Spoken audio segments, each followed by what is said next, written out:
সবাইকে নমস্কার। আজ হলো 17 ফেব্রুয়ারি 4 ফাল্গুন মঙ্গলবার। আজকের সমস্ত আসাম তথা বরাক উপত্যকার বিশেষ খবরগুলি হলো: অসমের রাজনীতিতে ফের তোলপাড়। রাজ্যের মুখ্যমন্ত্রী হেমন্ত বিশ্ব শর্মাকে ঘিরে বিতর্কের আবহে বড় সিদ্ধান্ত নিল দেশের শীর্ষ আদালত supreme court. Point bank video বিতর্কে মিয়া মুসলিম মন্তব্য নিয়ে রাজনৈতিক উত্তাপ। এই সব অভিযোগের প্রেক্ষিতে মুখ্যমন্ত্রীর বিরুদ্ধে পুলিশি তদন্ত ও বিশেষ তদন্তকারী দল গঠনের দাবিতে সরাসরি সুপ্রিম কোর্টে দায়ের হয়ে মামলা।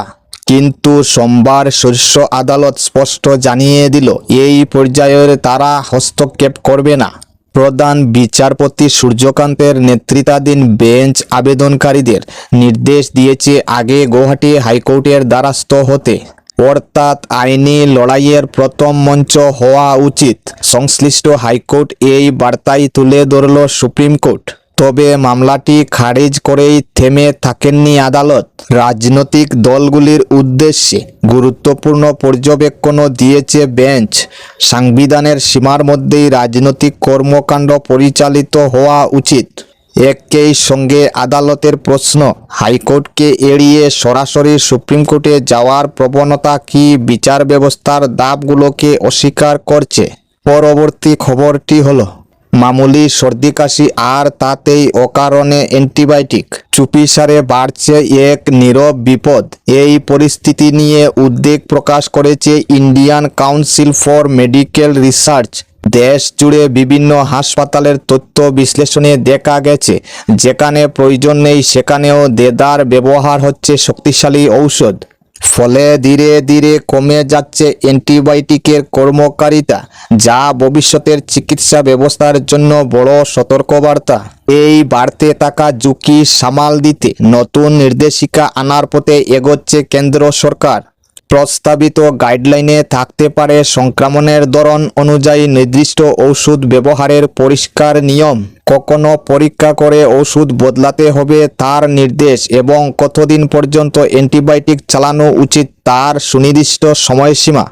কিছু বিশেষ ক্ষেত্রে পরীক্ষার আগেই ঔষধ শুরু করার সুযোগ থাকলেও চূড়ান্ত সিদ্ধান্ত নির্ভর করবে চিকিৎসকের অভিজ্ঞতা ও রোগীর শারীরিক অবস্থার উপর। পরবর্তী খবরটি হলো, রাতের অন্ধকারে ছুটে চলা ট্রেন, জানালার বাইরে নিস্তব্ধতা আর ভেতরে হাজারো যাত্রীর নিরাপদ ঘুম নিশ্চিত করতে বড় সিদ্ধান্ত নিল ইন্ডিয়ান রেলওয়েজ। আগামী 1 মার্চ থেকে কার্যকর হচ্ছে নতুন নিরাপত্তা নির্দেশিকা।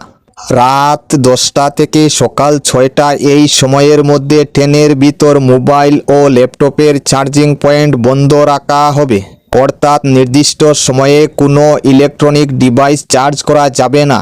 রেল কর্তৃপক্ষের পর্যবেক্ষণে দেখা গেছে অনেক যাত্রী চার্জে ফোন বা পাওয়ার ব্যাংক লাগিয়ে ঘুমিয়ে পড়েন।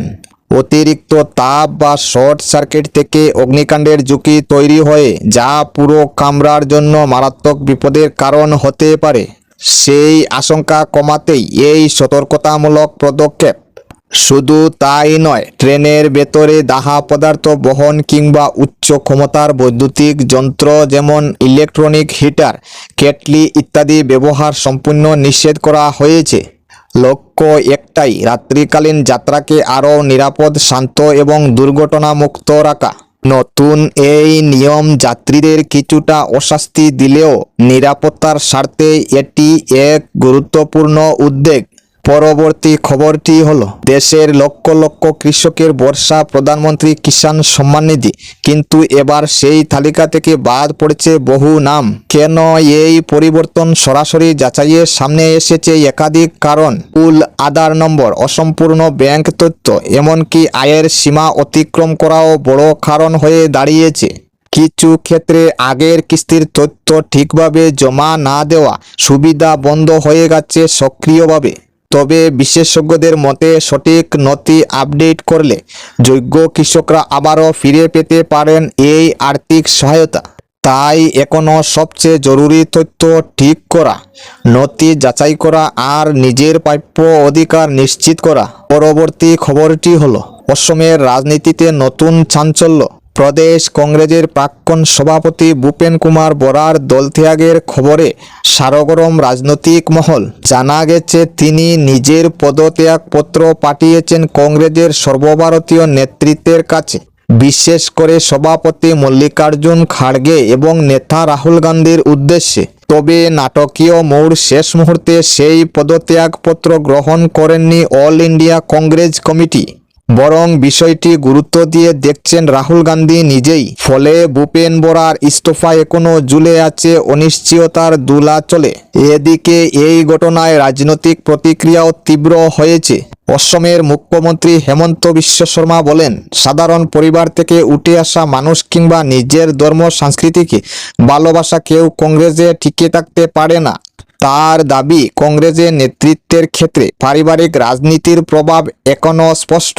সব মিলিয়ে ভূপেন বরার পদত্যাগ গ্রহণ না করা এবং তার ঘিরে রাজনৈতিক মন্তব্য অসমের রাজনীতিকে নিয়ে গেছে নতুন অনিশ্চয়তার অধ্যায়ে। পরবর্তী ও শেষ খবরটি হলো, প্রাকৃতিক রূপ যেমন সুন্দর তেমনি তার রুদ্ররূপও ভয়ঙ্কর। হঠাৎ বৃষ্টি, আকস্মিক বন্যা কিংবা অজানা কোনো দুর্যোগ এক মুহূর্তেই বদলে যেতে পারে সব কিছু।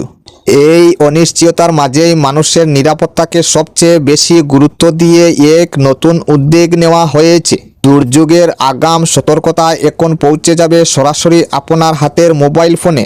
চালু হয়েছে স্মার্ট অসম নামের একটি বিশেষ মোবাইল অ্যাপ। এই অ্যাপের মাধ্যমে আবহাওয়ার আপডেট, বন্যার সম্ভাবনা এবং জরুরি দুর্যোগ সতর্কবার্তা দ্রুত জানানো হবে সাধারণ মানুষকে, যাতে সময় থাকতেই নেওয়া যায় প্রয়োজনীয় নিরাপত্তা ব্যবস্থা।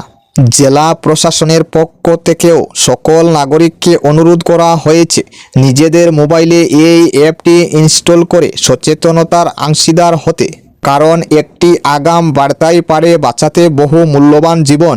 এই ছিল আজকের গুরুত্বপূর্ণ সংবাদ। চ্যানেলটা সাবস্ক্রাইব করে পাশের বেল আইকনটি বাজিয়ে রাখবেন। ভিডিওটা লাইক করে পরিচিতদের কাছে শেয়ার করে দিবেন। ধন্যবাদ।